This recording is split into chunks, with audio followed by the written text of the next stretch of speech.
Because I think if you have looked at the Tao Te Ching, you probably enjoy it a lot because you couldn't figure out what it's trying to say, tell you, right? And for those who has not read anything, I think you're going to lose some fun because after this, when you go back, I have a reader, you know, someone who read my book, and his comment was, after I read your book, I couldn't read any other book. Okay. So before I start, let me talk to you about some stories. I used to travel a lot, okay, on company expense, but I travel a lot. Once, I was flying to Far East, and a gentleman next to me, we started to talk. And he surprised me. He said he was going to Tokyo to learn flower arrangement.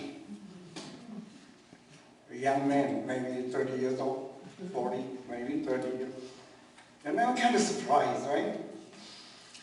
So we started to talk, and he started to show me. He said he had a dream. And he took very detailed note of his dream. He showed me the book. And I started to tell him, yeah, what that means, you know. All this thing, you know, all the we just chat. And at the end, he told me, now I know why I meet you. Of course, I don't know what happened, right? Because I have no clue exactly what he get, okay? That's one story. And the second story was a priest going to a conference. We were on an airplane, and he started to talk to me about quantum mechanics and the Trinity, right? And he said that, you know, this is the way he understands it and all this stuff. And he told me about a lot of physics. Of course, I was handicapped by physics training, right? So I started to say, and I know something he said was not right in terms of physics. But it doesn't matter, right? He understood Trinity because he understood physics. The way he understood physics helped him understand Trinity. I said, that's very important, right? So I didn't really, you know, tell him, no, Einstein didn't say that, or whatever, okay? So that's what's going to happen today, I hope. Is that I would tell you my experience, what I did, and you get something, okay, unexpected, okay? Because everybody is ready to see something new. You know, in your mind, it's already, okay, you see something new. And when I share with you, suddenly it triggered. Okay. Now, I gave a talk at Lucent Technology. People don't like me because they lose a lot of money in Lucent stock. You know, I gave a talk, and one person came to my office and said, you know, I listened to your talk. I want to buy your book, and because I have out-of-body experience. Okay. Of course, I don't know what he was telling. You know, I don't know what I say triggers something, right? But anyway, that's in physics. It's called chaos theory. Chaos theory. You do something unexpected, make a lot of difference to somebody. Okay, so that's okay. and this painting, that's my drawing. And my friend Leggy, he's a professional photographer, and we work on art together. Okay, so he's helping me. When you look at this picture, I didn't know what I was drawing. Something was nice, okay? But then people started telling me the story. And when we have time, maybe this afternoon, or we can talk about this thing, like the other thing. I want to go through the key point in Tao philosophy. I spent like 10 years now on a book that's only 5,000 characters. Very small book. I can put it on one sheet of paper. Okay?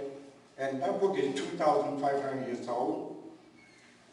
And I spent 10 years on it. By the time of 8 years, I think I know what they're trying to say. And as a comparison, I joke with my wife, I say, my MIT PhD thesis in physics took me 2 years to write. And this book took me 10 years to figure out.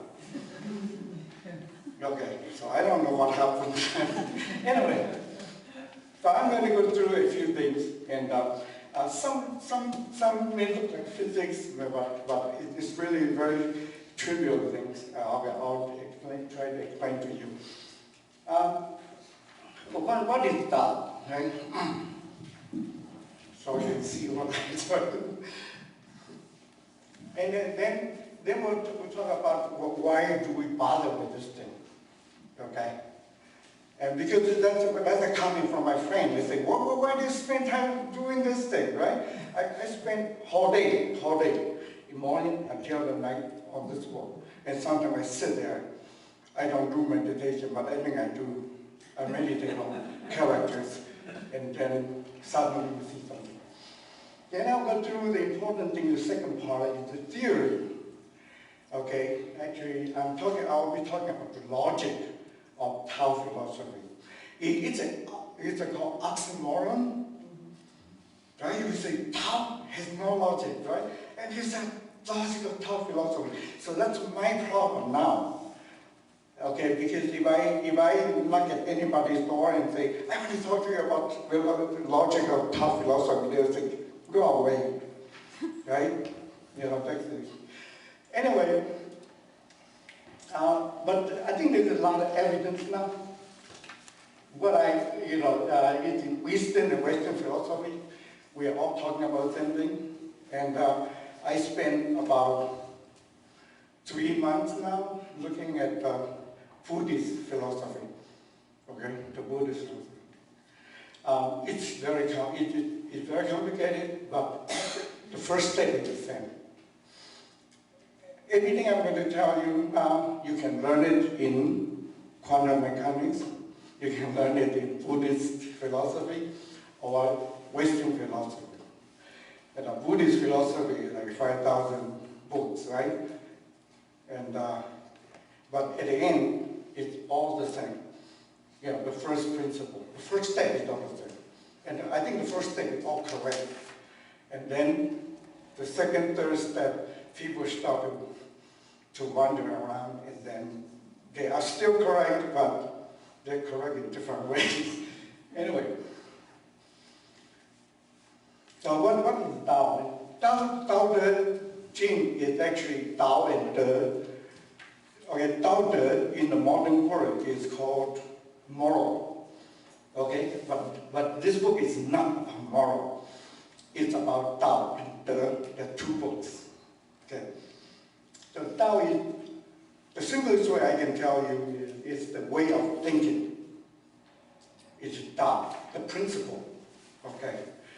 And when you act, okay, when you actually in the phenomenal world, then it's the and you don't see too many people saying it this way, but I think that's about the easiest way you can